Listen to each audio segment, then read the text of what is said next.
Today, Bitcoin slides further from $100,000. President-elect Trump taps Stephen Moran to lead the Council of Economic Advisors. And as some financial advisors raise the amount of crypto they recommend in a portfolio, Andy Baehr of CoinDesk Indices shares whether he expects that allocation size to grow.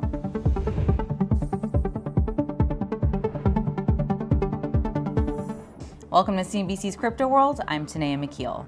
Crypto markets are mixed this morning as we enter the final full week of 2024. By noon Eastern, Bitcoin fell nearly 2% to the $93,000 level. Meanwhile, Ether and Solana gained 1% and were respectively trading at $33.70 and $184. Let's also take a quick look at MicroStrategy, which is now part of the Nasdaq 100 index. Shares of the Bitcoin proxy were down roughly 4% by around midday. Just today, the company announced an additional purchase of 5,262 Bitcoin.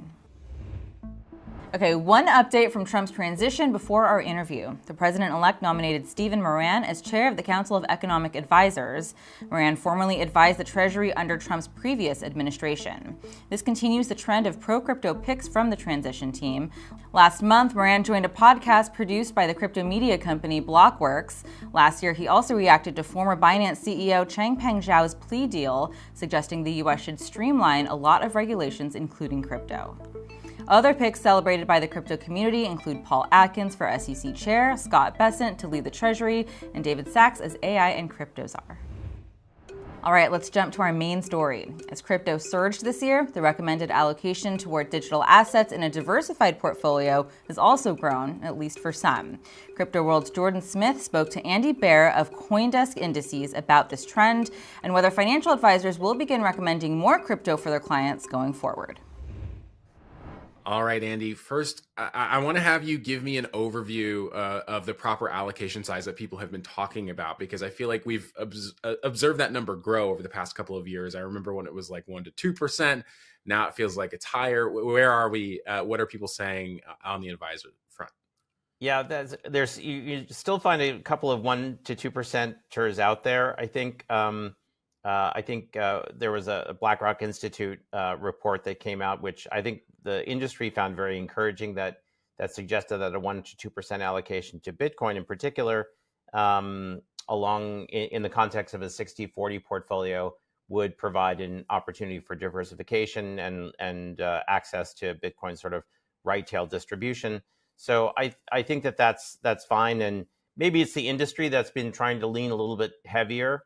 I think that what's most important as we get more out of the 1% to 2% into the maybe up to 5% for most people when they think about their overall asset allocation is, how much time you want to put into learning about different digital assets and different platforms, what kind of return expectation you have.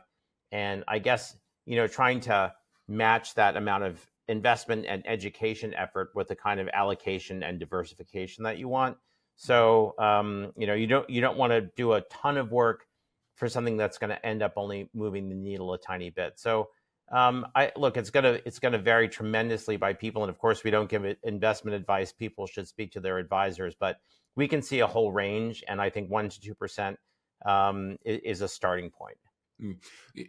When people say 1% to 2% or 5% crypto, I think rarely do we see them get more specific about what assets they're talking about. And crypto is very diverse in and of itself. You've got Bitcoin, which is seen as the digital gold standard, and then you have meme tokens. So I guess when you hear that 5% allocation, are they talking about Bitcoin specifically? Are they talking about crypto overall? What does that make up when you're talking about 5%?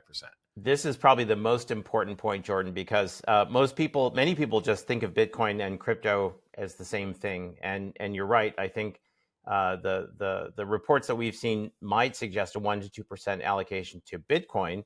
Bitcoin has macro properties. We see it as something which attaches itself to two things: to adoption momentum and to expectations for future real interest rates, so nominal rates minus inflation. So there's a network effect component to that, which is growthy, and there is a macro effect which should provide some interesting properties, diversification with respect to other asset classes. But you're right, Bitcoin is Bitcoin. Its job is to move from one address to the other, and that's about it for now. When it comes to the rest, this is where it gets more complicated, but it also gets more exciting.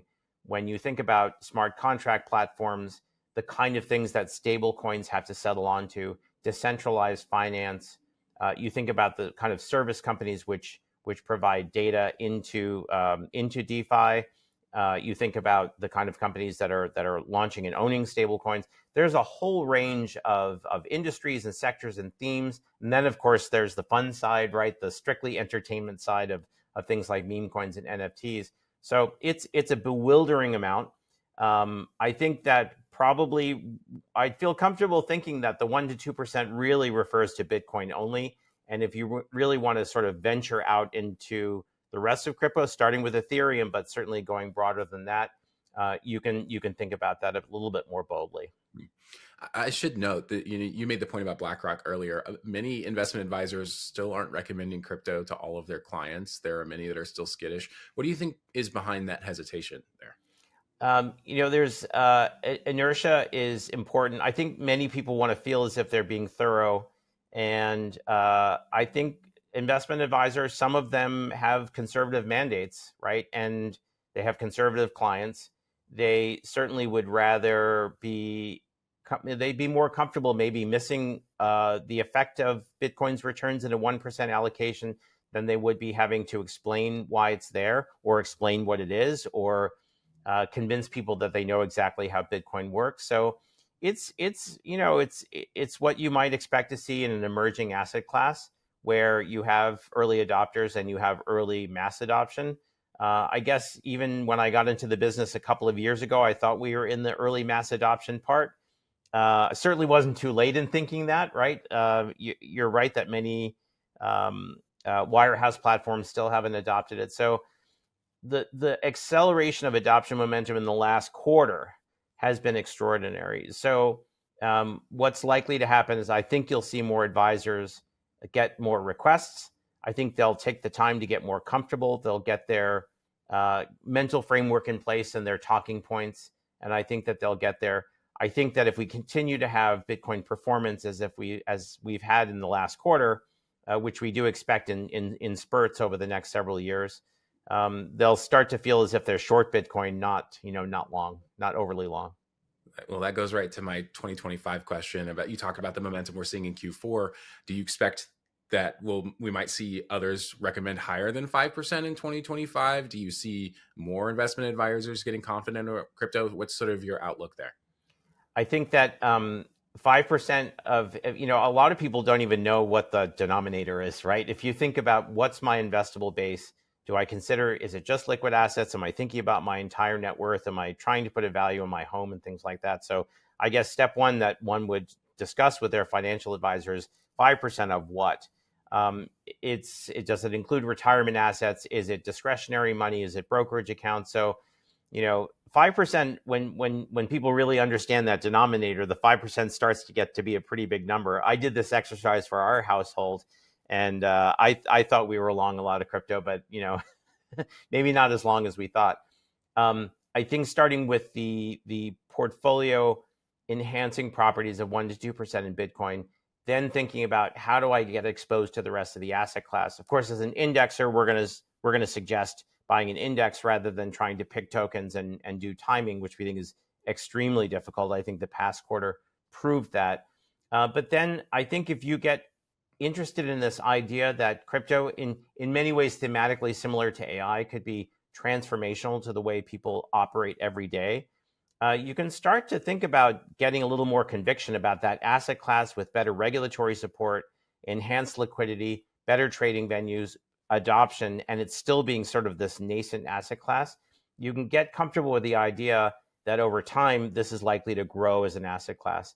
So we still think people can get very lucky or very unlucky picking individual assets. But I think what this past year has proven, in addition to Bitcoin's resilience, is that the digital asset class has a lot of legs. It's going to have a lot of support in the United States over the next 4 years and hopefully beyond. And it's here to stay.